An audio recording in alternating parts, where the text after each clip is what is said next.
There are moments in your life that act as geological markers, pressure points where the slow, tectonic drift of your existence suddenly fractures and shifts. They are rarely the loud, explosive events you might expect. More often, they arrive in silence, disguised as something ordinary. A question asked in a darkened room, the weight of a hand on your arm, the almost imperceptible change in the way someone breathes beside you. For me, the great continental shift of my life happened on a Tuesday, on a worn leather couch that smelled faintly of old books and dried lavender, and it was marked not by a sound, but by the profound, terrifying absence of one. It was the sound of a boundary dissolving, the quietest cataclysm I had ever known, and it began with Julian falling asleep on my shoulder. It was a simple thing, a commonplace act of exhaustion between friends. We had been friends for years, and our friendship was an architecture built of such casual intimacies. But this was different. I knew it was different in the way an animal knows the air has changed before a storm. He had been talking, his voice a low murmur about some frustrating project at work, a string of code that refused to resolve itself. His words began to slow, to fray at the edges, the way a rope unwinds thread by thread. Then, they stopped altogether. I waited, expecting him to pick up the thought, but the silence stretched, thickening the space between us. And then I felt it, a gradual, surrendering weight against my side, a slow lean that was too deliberate for a simple loss of balance. His head found the curve of my shoulder, his hair, which always smelled of clean air and some kind of mint shampoo, brushing against my neck. His breathing, which had been agitated by his work frustrations, deepened and evened out, falling into the slow, rhythmic cadence of sleep. My entire world contracted to that single point of contact. Every nerve ending in my shoulder, my neck, my arm, became a hyper-aware satellite dish, receiving a flood of information I did not know how to process. I could feel the warmth of him seeping through the fabric of my shirt, a low, steady heat that seemed to travel directly to my core. I could feel the soft texture of his sweater against my skin, the slight, involuntary twitch of his fingers where his hand rested on the cushion between us. I sat there, perfectly still, my own breath caught in my chest, a prisoner of this sudden, unspeakable tenderness. My heart began a frantic, silent drumming against my ribs, a trapped bird beating its wings against a cage. This was the precipice. I was a cartographer standing at the edge of a map, looking out at a vast, uncharted territory labeled, "Here be dragons." For years, I had navigated the safe, well-documented continent of our friendship, a land of easy laughter, shared meals, and comfortable silences. I knew its borders, its topography, its safe harbors. But this lean, this simple act of trust and exhaustion, was a step across that border. My mind, a frantic librarian, began pulling every piece of data I had on Julian, on us, trying to categorize this event. Was it just friendship? Was it just that he was tired, so bone-deep tired from weeks of impossible deadlines that his body had simply given up and sought the nearest point of comfort? That was the logical explanation. It was the safe explanation. It was the story I should tell myself. He was my best friend. He trusted me, and I was a safe place for him to land. But my heart, that traitorous, illogical organ, was telling a different story. It was whispering that this was not about mere exhaustion. It was about a different kind of weariness, a soul-level fatigue that had led him, unconsciously or not, to my door, to my couch, to my shoulder. It was a silent plea for something more than just a place to rest. It was a plea for anchor, for ballast in the storm that had become his life. I sat in the dim light of the living room, with the muted blue glow of the television screen painting shifting patterns on his sleeping face, and I was terrified. I was terrified of moving and waking him, of shattering the fragile perfection of the moment. But I was more terrified of what it meant if I didn't move, if I let myself believe that this weight against me was more than just the gravity of a tired body, that it was, in fact, the gravity of a human heart leaning toward my own. We had met during an argument. It sounds like the improbable beginning of a romantic comedy, but the reality was far more mundane and, in its own way, more telling. It was a Saturday afternoon in the parking lot of a sprawling home improvement store, one of those sun-bleached, asphalt deserts where civility goes to die. I was there to buy supplies for stretching a new series of canvases, my mind a cluttered mess of pigment names and dimension calculations. He was there for, as I would later learn, a single, specific type of wood screw needed to fix a wobbly leg on an antique desk he'd bought. There was one spot left in the row closest to the entrance, a holy grail on a weekend afternoon. I saw it from the south, he from the north. We both signaled, both turned, and both arrived at its threshold at the exact same moment, our cars facing each other like two stubborn, metallic bulls. A standoff. I was not, by nature, a confrontational person. My default setting was to yield, to observe, to document from a distance. It was the core of my being, both as a person and as a photographer. But that day, something was different. I'd had a week of setbacks. A commission I'd been counting on had fallen through, and a roll of film from a particularly difficult shoot had been ruined by a light leak in my camera. I was frayed, and that parking spot felt less like a convenience and more like a single, solitary win I desperately needed. So I held my ground. He got out of his car, and I got out of mine. I remember my first impression of him was one of kinetic energy. He seemed to vibrate with a low-level hum of impatience, not in an aggressive way, but in the way of someone whose mind was always 3 steps ahead of the present moment. He was taller than me, with dark, unruly hair that looked like he'd been running his hands through it all day, and eyes the color of dark roast coffee that were, at that moment, narrowed in mild annoyance. He gestured at the spot with a broad, sweeping motion. "I think my signal was on first," he said, his voice firm but not unkind. It was a ridiculous claim, impossible to verify, a perfect stalemate. My own frustration, usually a quiet, internal affair, bubbled to the surface. I was already turning. I countered, my voice sounding thinner than I'd intended. "Physics is on my side." Momentum.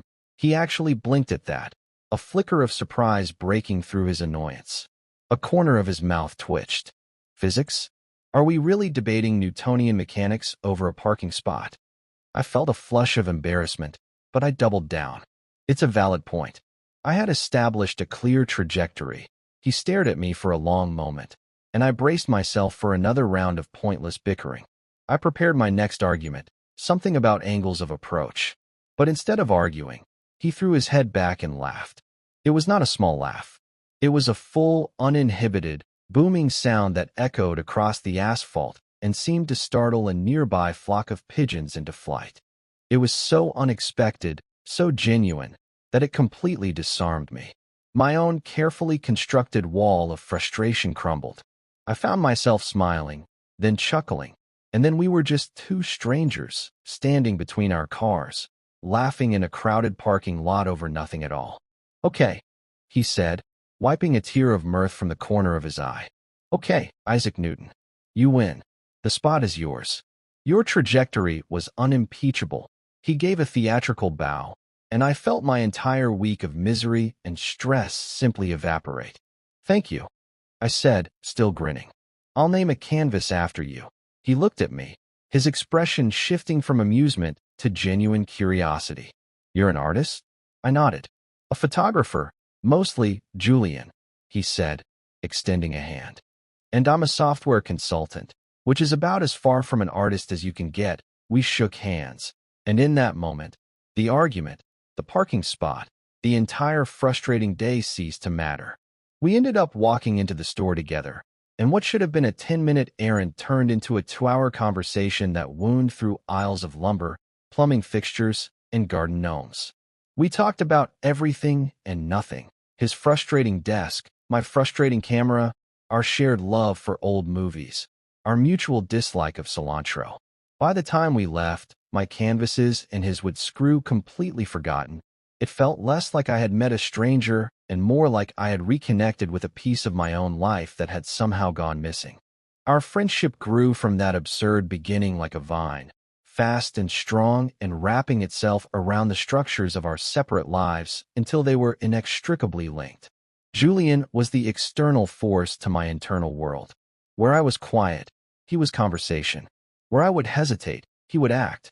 He drew me out of the quiet solitude of my darkroom and my studio, pulling me into the bright, noisy world of new restaurants, weekend hiking trips, and loud, crowded parties where I would stand in a corner and he would hold court in the center of the room, always managing to loop me back into the conversation with a question or a glance.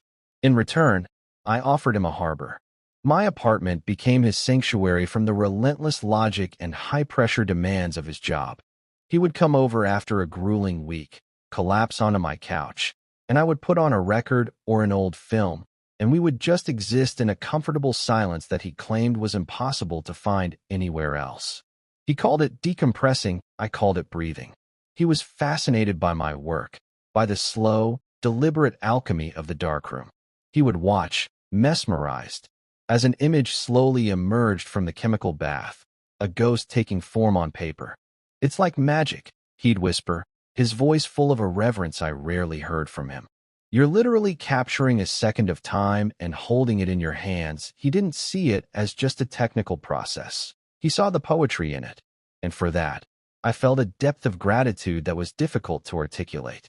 It was during one of those quiet evenings in the darkroom, about a year into our friendship, that I knew I was in trouble. He was leaning against the doorframe, bathed in the soft, safe red light, watching me work. I was developing a portrait I had taken of him a few days earlier, a candid shot from a hike where he was laughing, his head thrown back, the sunlight catching in his hair. As his face began to appear in the developer tray, a faint outline growing sharper and deeper, my breath caught in my throat. It was one thing to see him every day, to know the cadence of his laugh, the way his eyes crinkled when he smiled. It was another thing entirely to see him like this, isolated from the world, a moment of pure, unadulterated joy emerging from the void, a moment I had captured, that I now held. A wave of affection, so potent and overwhelming it felt like a physical blow, washed over me. It was a feeling that went far beyond friendship. It was a deep, resonant hum in the very marrow of my bones, a quiet, terrifying, and beautiful recognition. It was love, and I knew, with the certainty of a photographer knowing the exact moment to press the shutter, that my life had just been irrevocably altered. Of course, I said nothing. I built a room inside myself for this feeling, a soundproofed, light-tight chamber where it could live and breathe without ever disturbing the world outside. I became an architect of internal spaces, meticulously constructing walls of casualness and plausible deniability. My affection was channeled into the acceptable forms of friendship, making him his favorite meal when he was stressed, listening for hours as he vented about work, being the first person he called with good news. I became an expert in the art of loving from a safe distance, of speaking a language of care that could always be interpreted as platonic. It was a lonely, painstaking craft, but it was necessary. Because Julian was not just my friend. He was, in many ways, my anchor. And he was in a long-term relationship with a woman named Sarah, a relationship that, from my outside perspective, seemed as solid and permanent as a mountain range. To risk that foundation for a feeling he almost certainly did not share felt like a form of self-destruction I was not brave enough to contemplate. So I tended to my secret love like a hidden garden, watering it with small moments and shared laughter, never allowing it to grow beyond the walls I had built. I became a master of my own interior landscape, and for a long time, that was enough.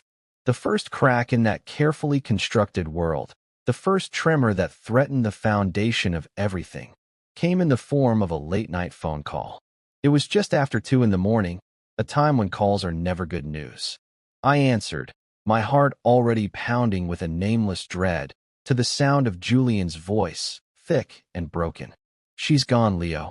She just packed her things and left." The words were simple, but they carried the weight of a collapsing building.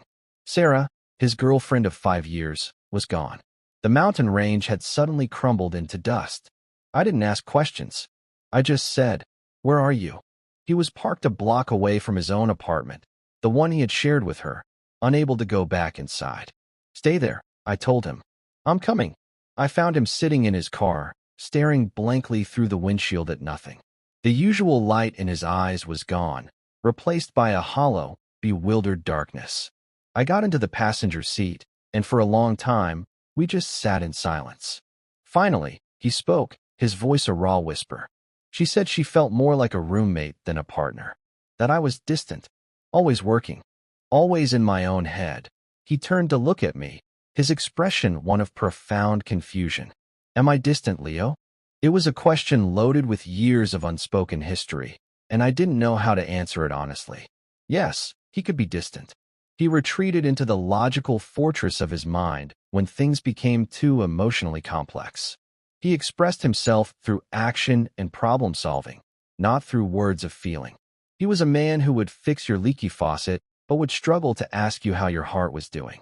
But I also knew a different Julian, the one who would sit in my darkroom in reverent silence, the one whose laughter could fill a room, the one who felt things so deeply he sometimes seemed to need to shut them down just to function. You're not distant, I said, choosing my words carefully. You're just quiet about the important things. He seemed to accept this, nodding slowly as if it were a diagnosis he had long suspected. That night, he came back to my apartment and slept on my couch, and it felt like the beginning of something, a fundamental shift in the gravitational pull between us. His world had been thrown off its axis, and he was drifting. And for some reason, he had chosen my orbit as the place to find his bearings. That night marked the beginning of the shift. Before, my apartment had been a sanctuary, a pleasant port of call in the busy shipping lane of his life. After, it became his primary harbor. He was there more than he was at his own place, which he said felt cavernous and haunted by the ghosts of a shared life. The silence there was an accusatory one, while the silence at my place was, he claimed, a healing one. He started leaving things behind, small pieces of his life that began to colonize my space. A toothbrush in a mug by the sink, a pair of running shoes by the door, a worn gray sweatshirt that he'd leave draped over the back of my armchair, which I would sometimes find myself touching when he wasn't there, the fabric holding the faint, familiar scent of him. He was a tide, slowly but surely coming in, redrawing the coastline of my life. I became the keeper of his stories, the silent witness to his grief. He would talk about Sarah, not with anger, but with a deep, aching confusion, trying to piece together the narrative of their ending, to find the exact moment where the threads had begun to unravel. I would listen, offering nothing but my presence, knowing that what he needed was not advice, but a space to simply be broken without judgment. This was the context for that Tuesday night, the geological marker. His exhaustion was not just from work, it was the cumulative weight of months of emotional dislocation. He was a ship that had been cut from its moorings, and he was tired of drifting. So when he leaned his head against my shoulder, it wasn't just a friend seeking comfort from another friend. It was something more elemental. It was a search for solid ground. And as I sat there, pinned by the weight of him and the weight of my own terrifying hope, I understood that I had a choice. I could gently shift, wake him up, and guide him to the guest room, reinforcing the boundary, keeping the map of our friendship intact. Or I could stay perfectly still. I could accept this silent offering, this unconscious pilgrimage to my shore. I could let him anchor himself to me, just for a little while, and deal with the consequences later. My logical mind screamed at me to choose the first option, to protect myself, to protect the friendship that was the most important thing in my life. But my heart, that foolish, hopeful sailor, had already made its decision. I chose to stay. I let the silence stretch, let his breathing deepen, let the warmth of him become a part of my own body. It was the most profound act of stillness I have ever committed. It was a silent vow.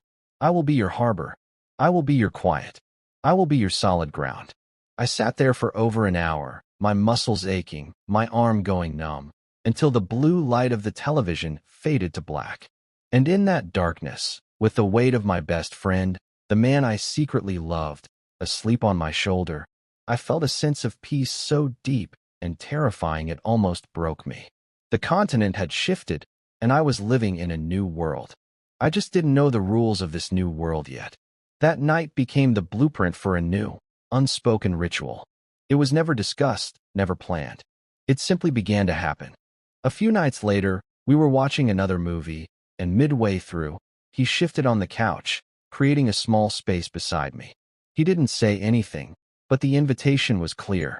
After a moment of internal debate that felt like a full-scale diplomatic negotiation, I moved closer. A few minutes later, he feigned a yawn, stretched, and let his arms settle on the back of the couch behind me, his fingers lightly grazing my shoulder. My body went rigid, my mind a frantic scramble of interpretation. Was this intentional? Was it just a casual, friendly gesture? The plausible deniability was maddening, a fog I couldn't see through. But then, as the movie wore on, his hand slowly, almost imperceptibly, slid from the back of the couch to my shoulder, resting there with a gentle, possessive weight. It was the quietest of invasions, the most welcome of conquests. From there, it escalated, each step a subtle but significant redrawing of our shared boundaries. The couch became our space. Movie nights, which had once been about the film, were now about the silent, careful choreography of our proximity.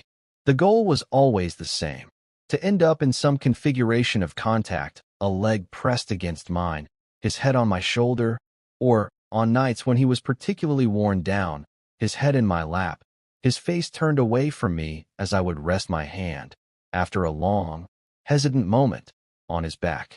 Each time felt like the first time.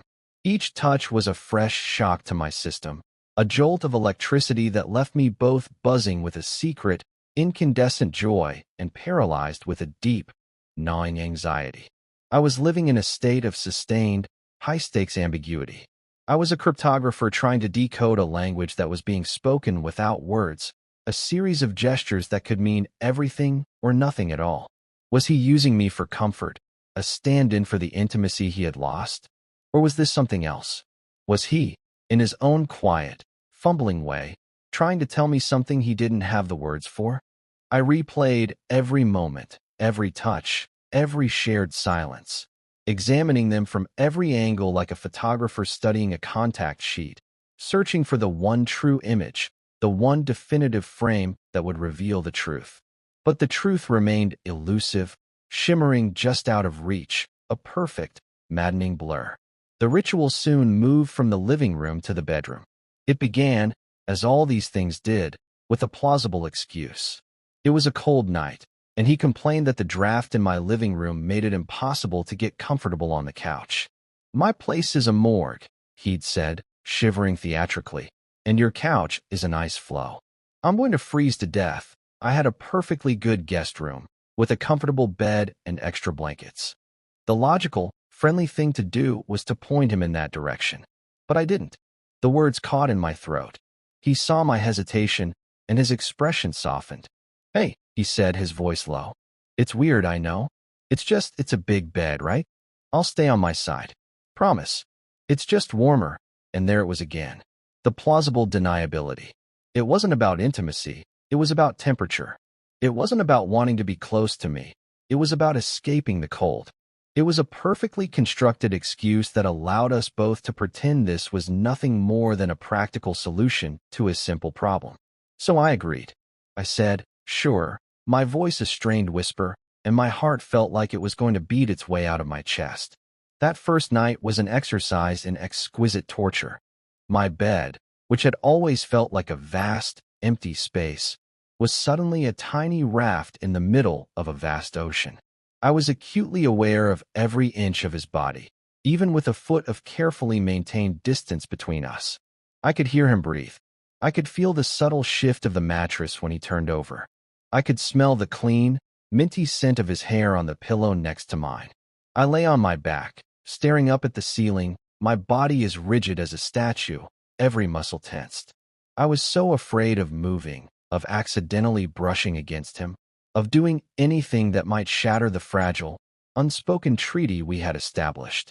Sleep felt like an impossible luxury. How could I sleep when the object of my years of silent affection was lying just inches away from me, a universe of possibility and terror contained in that small gap of cotton sheets? But Julian, bless his exhausted heart, was asleep in minutes. His breathing evened out, and soon, a soft snore filled the quiet room. And as I lay there, listening to him, my own tension began to slowly recede. The fear was replaced by a profound, aching tenderness.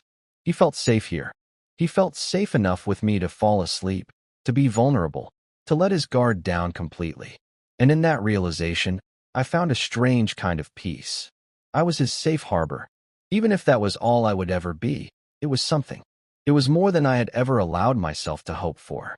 I eventually fell asleep, and when I woke up in the morning, the sun was streaming through the window, and he was still there. He had shifted in the night, and his hand was now resting on the mattress between us, his fingers just a breath away from my own. I lay there, not moving, just watching the dust motes dance in the sunbeams, memorizing the shape of his hand, the rise and fall of his chest. It felt like a sacred moment, a secret sunrise that only I was privileged to witness. That night became the new normal. The couch was abandoned. The guest room was never mentioned again. He would stay over 3, 4, sometimes 5 nights a week, and each night would end with us in my bed, a careful distance between us, 2 separate islands in a shared sea. The ritual became more refined. We developed a silent routine. He would brush his teeth while I changed, then I would brush mine while he got into bed. We would lie in the dark, sometimes talking in low voices about our day, but more often just settling into a comfortable silence. The initial tension and rigidity I had felt that first night slowly dissolved, replaced by a sense of familiar comfort.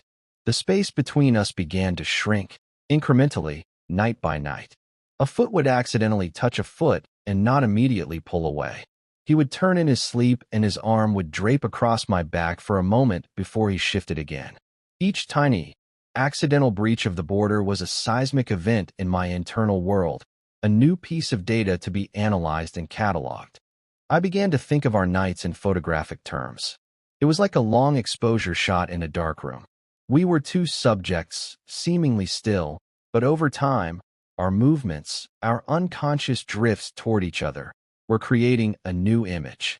The sharp lines of our individual selves were beginning to blur at the edges, merging in the soft, low light of my bedroom. The space between us was the developing fluid, a chemical solution of unspoken feelings, trust, and shared loneliness. And I was watching, breathlessly, as the image of us slowly, painstakingly, came into focus. I didn't know what the final picture would look like. I didn't know if it would be a clear, sharp portrait of a new reality, or a faded, overexposed ghost of what might have been. All I knew was that I couldn't stop the process. I was a willing participant in this slow, beautiful, and terrifying alchemy. And then came the night when the chemistry changed. There was no specific reason for it. It was a night like any other. We had made dinner together, a messy, laughing affair that involved too much garlic and a bottle of cheap red wine. We had watched a terrible movie, providing our own sarcastic commentary. And now, we were in bed, lying in the familiar darkness. But the silence felt different. It wasn't the comfortable, sleepy silence of our usual routine. It was a charged silence, thick with unspoken words. It was the kind of quiet that feels louder than any noise. We were lying on our sides, facing each other. In the dim light filtering in from the street, I could just make out the shape of his face, the dark slash of his eyebrows, the curve of his mouth.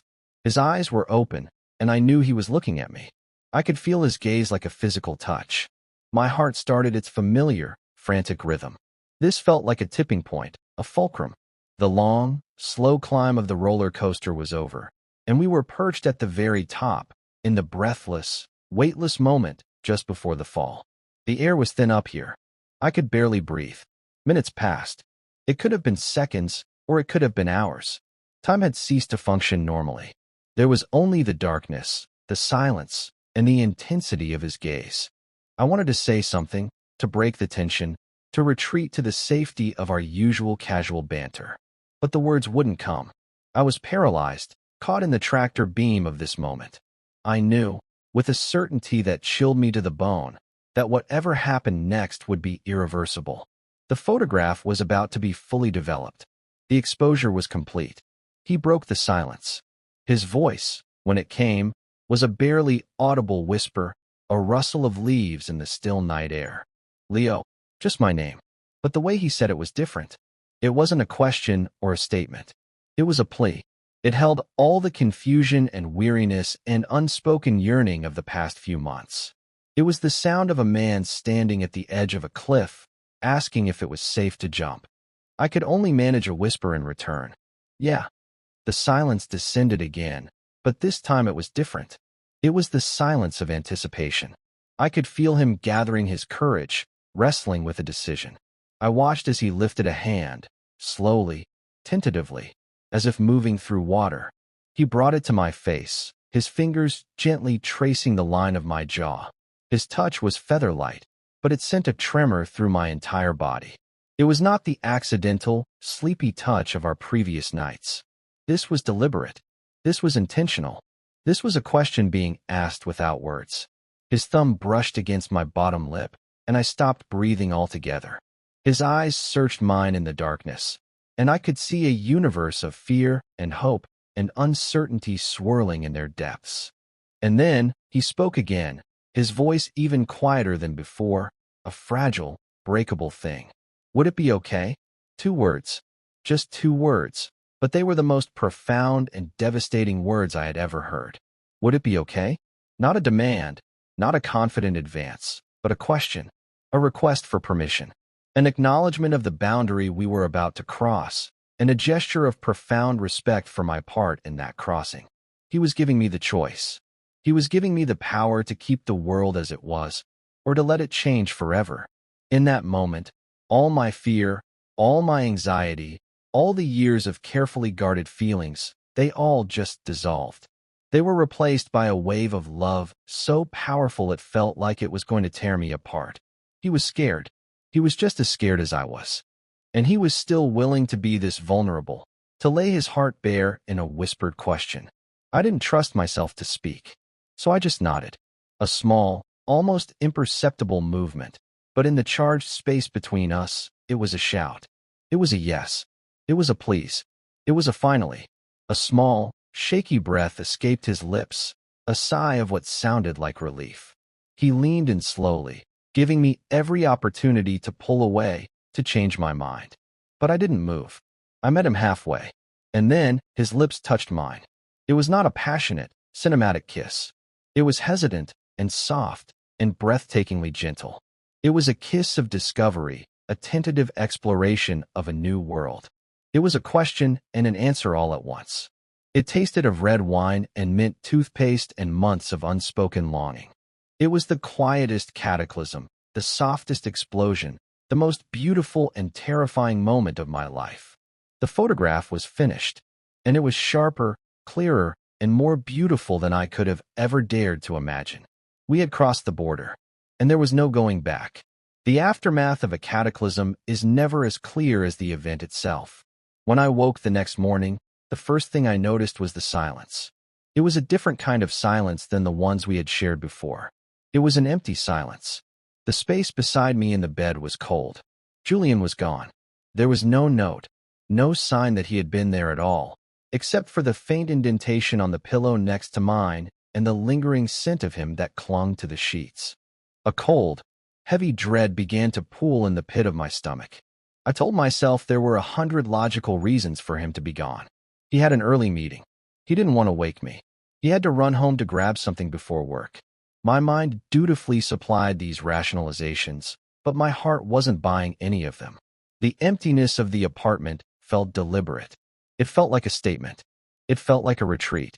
I went through the motions of my morning routine in a daze. The coffee tasted like ash. The sunlight streaming through the window felt harsh and interrogating. I kept checking my phone, my thumb hovering over his name in my contacts list, my mind racing with a dozen different messages to send. A simple, "Hey, you left early." A casual, "Everything okay?" A more direct, "We need to talk," but I couldn't bring myself to type any of them. I was paralyzed by the fear of what his response, or lack thereof, would mean. What if I had misread everything? What if the kiss had been a mistake for him, a moment of lonely confusion that he now regretted? What if, in my foolish, hopeful silence, I had pushed him into something he wasn't ready for, something he never wanted? The beautiful, sharp photograph from the night before began to blur in my mind, the edges softening, the details becoming indistinct. Maybe I had imagined it all. Maybe I had projected my own feelings onto a simple, desperate gesture of comfort. I had spent years building the walls of our friendship, and in one night of breathtaking vulnerability, we had knocked them down. Now, in the harsh light of day, I was terrified that all we were left with was rubble. My phone finally buzzed late that afternoon. It was a text from him. My heart leaped into my throat as I opened it, a frantic mix of hope and terror. The message was 3 words long. Sorry, crazy morning, that was it. No mention of the night before. No, I had a great time. No, let's talk later, just a bland, generic excuse that could have been sent to a casual acquaintance. It was a wall, a polite, impenetrable wall being erected where there had been open vulnerability just hours before. The cold dread in my stomach solidified into a painful, heavy stone. He was running. He was retreating back to the safety of plausible deniability, and he was hoping I would do the same. The silence from him stretched through the rest of the day and into the next. I sent a text back, trying to keep it light. No worries. Hope work is going okay, he didn't reply. The 1-word, 2-word, now 0-word responses were a clear message. He was shutting down. He was withdrawing into that fortress of his where he went when emotions became too complicated. And he was leaving me on the outside. The pain of it was a physical thing, a dull ache in my chest that made it hard to breathe. It wasn't just the pain of potential rejection. It was the agony of feeling like I had broken something precious. I had ruined the one thing in my life that had felt unshakable, our friendship. The safe harbor I had so carefully cultivated for him, for us, now felt like a wreck.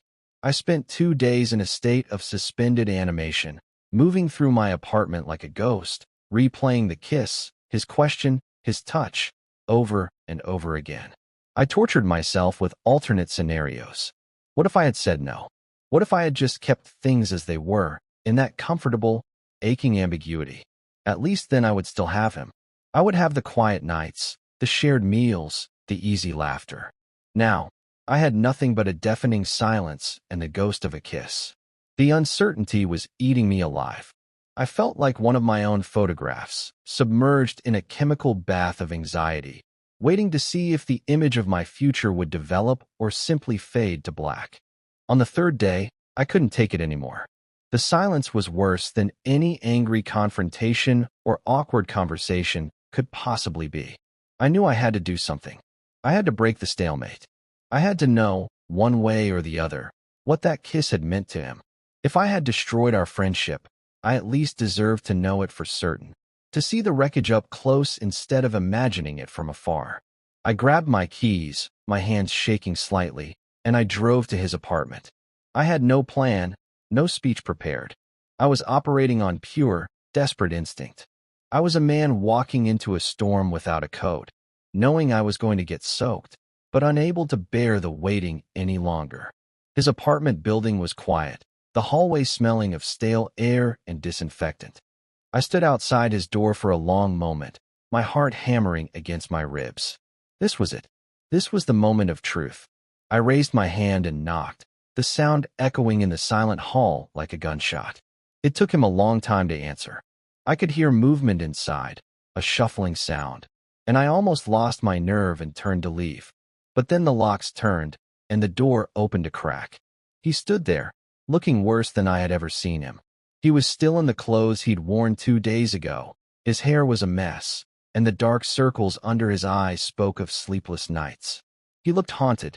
He didn't look angry or annoyed. He looked scared. He looked trapped. "Leo," he said, his voice hoarse.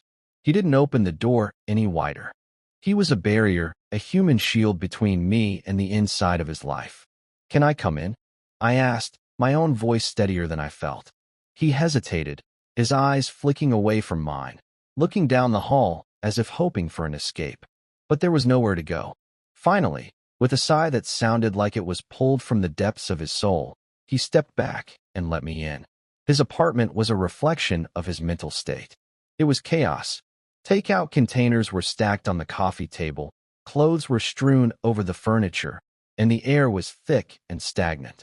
This was not the neat, orderly space he usually kept. This was the habitat of a man in crisis. He didn't offer me a seat. He just stood in the middle of the living room, his arms crossed over his chest, a defensive posture. The silence between us was thick and heavy, filled with all the things we weren't saying. I decided I had to be the one to break it. I couldn't let us retreat into ambiguity again. Julian, I started, my voice quiet but firm. What's going on? You disappeared. You won't answer my texts. You're hiding from me. He flinched at the directness of my words. He ran a hand through his already messy hair, a gesture of pure agitation. I'm not hiding, he mumbled, not looking at me. I've just been busy. Work is insane. It was the same weak excuse from his text, and hearing it in person, seeing the state of him and his apartment, made it sound utterly pathetic. A surge of frustration, hot and sharp, cut through my fear. I had been torturing myself for days, thinking I had done something wrong, that I had pushed him, that I had ruined everything. And he was going to stand there and lie to me, insult my intelligence with a flimsy excuse about work? Don't do that, I said, my voice rising slightly. Don't lie to me, Julian. Not after the other night. Whatever is happening, whatever you're feeling, just be honest with me. I can take it. But what I can't take is this silence. This disappearing act. It's killing me. My voice cracked on the last two words, and the raw, undisguised pain in them seemed to finally break through his defenses. He looked at me then, really looked at me, and I saw the fight go out of him. His shoulders slumped, and the defiant posture collapsed. He looked utterly lost. I don't know what's going on, Leo, he whispered, his voice cracking. That's the honest truth. I don't know. He finally moved, sinking down onto his couch, burying his face in his hands. I'm so confused. I crossed the room and sat down in the armchair opposite him, giving him space, but closing the distance. I waited. I knew this was a dam that was about to break, and he had to be the one to break it. That night, he started, his voice muffled by his hands. It felt right. It felt more right than anything has felt in a very long time. When I'm with you, in your apartment, in that quiet, it's the only time my head stops spinning. It's the only time I feel safe. He looked up at me, his eyes filled with a desperate, pleading confusion. And that terrifies me. Why? I asked gently. Why does that terrify you? He shook his head, a gesture of frustration. Because I don't understand it. You're my best friend. You're, Leo, you're my solid ground. And what I felt that night, what I think I've been feeling for months, it's not supposed to be part of that. It's messy, and it's complicated, and I'm so afraid of ruining the one good thing I have left in my life. I'm afraid of losing you. There it was. The same fear that had been living in my own heart for years. He was afraid of destroying our friendship, just as I had been. He hadn't run because the kiss meant nothing to him. He had run because it meant everything. A wave of relief, so profound it almost made me dizzy, washed over me. I wasn't crazy. I hadn't misread it. We were just two idiots, terrified of the same beautiful, frightening thing. So you ran, I said, not as an accusation, but as a statement of fact. You thought if you ignored it, it would go away. He nodded, looking ashamed. I woke up the next morning, and you were there, sleeping, and you looked so peaceful. And all I could think was, I'm going to break this. I'm going to break him. It felt easier to run, to try and put the walls back up, than to face this. He gestured vaguely at the space between us. To face the fact that my whole life, my whole idea of who I am, might be wrong. That what I want, what I need, is you. The confession hung in the air between us, raw and honest and terrifying. He had finally said it. He had given a name to the ghost that had been haunting the edges of our friendship for months. The silence that followed was not empty or awkward. It was the silence of revelation, the quiet moment after a storm has passed, when the air is clean and you can finally see the horizon again. I took a deep breath, letting his words settle into me. All the pain and anxiety of the past few days seemed to drain away, replaced by a fragile, tentative hope. He was lost, and he was confused, and he was scared, but he was being honest. And in his honesty, I found my own courage. You won't break me, Julian, I said, my voice soft but sure. And you won't lose me. You're stuck with me." A small, watery smile touched his lips. "Yeah, yeah," I said, a real smile spreading across my own face. "But we can't do this with walls.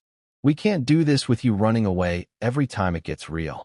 I've spent years loving you in silence from behind my own walls. I can't do it anymore. If we're going to do this, we have to do it together. Out in the open. No more hiding." His eyes widened slightly at my own confession. "Years?" he whispered. I just nodded. There was no point in hiding it anymore. The truth was out, a fragile, newborn thing, blinking in the sudden light. He stared at me for a long moment, the confusion in his eyes slowly being replaced by something else, something that looked like wonder. Like he was seeing me, seeing us, for the very first time. "Okay," he said, his voice barely a breath. "Okay, Leo. No more walls." That conversation was not a magic wand. It didn't instantly solve everything, but it was a foundation. It was the first, solid, honest stone laid for whatever we were going to build next. The days that followed were a process of careful, intentional reconstruction. We talked. We really talked, for the first time, not as friends hiding behind unspoken truths, but as two people tentatively trying to learn a new language together. He talked about his fear, his confusion about his own identity, the shock of realizing that the comfort and connection he had been searching for his whole life were right there in front of him, in a form he never expected. I talked about my years of quiet affection, my fear of losing the friendship that had become the central pillar of my life, the lonely ache of loving someone from a distance. We laid all our fears and hopes and insecurities out on the table, examining them together, not as problems to be solved, but as pieces of a shared history that we now had to integrate into a new present. The physical intimacy returned, but this time it was different. It was stripped of its plausible deniability. It was intentional. The first time he stayed over after our talk, there was a moment of hesitation at the bedroom door. We both looked at the bed, and then at each other. The old, unspoken ritual felt inadequate now. "I want to be here," he said, his voice quiet but clear, breaking the hesitation. "With you." It wasn't about the cold, or about being tired. It was a simple, honest statement of desire. That night, when we lay down, there was no carefully maintained gap between us. He turned toward me, and I turned toward him, and he reached out and took my hand, lacing his fingers through mine. We fell asleep like that, our hands joined in the space between us, a silent, solid promise. It was the most peaceful sleep I had ever had. Slowly, his life began to merge with mine in a more permanent way. It started with small things. He brought over a box of his favorite books, placing them on my shelves next to my photography collections. He bought a different kind of coffee, one we both liked, and it became our coffee. One Saturday, he spent the entire day at his old apartment, packing up boxes. He wasn't moving in, not yet, but he was dismantling the ghost of his past life, choosing what pieces to bring with him into his future. He came back that evening, looking tired but lighter, and he handed me a key to my own apartment. "I made a copy," he said with a small, sheepish smile. "Just in case. You know, for emergencies." I took the key, its metal cool and solid in my palm. It was so much more than a key. It was a symbol of trust, of permanence. It was him telling me, in his own practical, Julian way, that he was here to stay. There would be no more disappearing acts. We created new rituals, ones born not of ambiguity and necessity, but of choice and affection. We started cooking dinner together most nights, the easy, chaotic dance in my small kitchen becoming a cherished part of our day. We would take long walks in the evenings, with no destination in mind, his hand finding mine as naturally as breathing. He still came to my darkroom, but now, instead of watching from the doorway, he would come and stand behind me, wrapping his arms around my waist, resting his chin on my shoulder as we watched the images appear in the tray. He would kiss the side of my neck, his touch no longer a shock to my system, but a familiar, comforting warmth. It was in these small, quiet, domestic moments that I felt the true depth of the change. The grand, terrifying cataclysm of that first kiss had settled into a new landscape, a place of gentle hills and quiet rivers, a place that felt, for the first time in my life, like home. The yearning that had been a constant, low-level ache in my chest for years had been replaced by a quiet, steady hum of contentment. The lonely, hidden garden of my love was no longer hidden. It was out in the open, and I was discovering, to my constant astonishment, that it was not just my garden. It was ours. I remember one morning, a few months later. I woke to the smell of coffee. Julian was already up, moving around the kitchen, the familiar clinking of mugs and spoons a gentle soundtrack to the morning. The sun was pouring through the window, illuminating the dust motes in a way that I, as a photographer, found endlessly beautiful. He brought me a cup of coffee in bed, his hair a mess from sleep, a soft, easy smile on his face.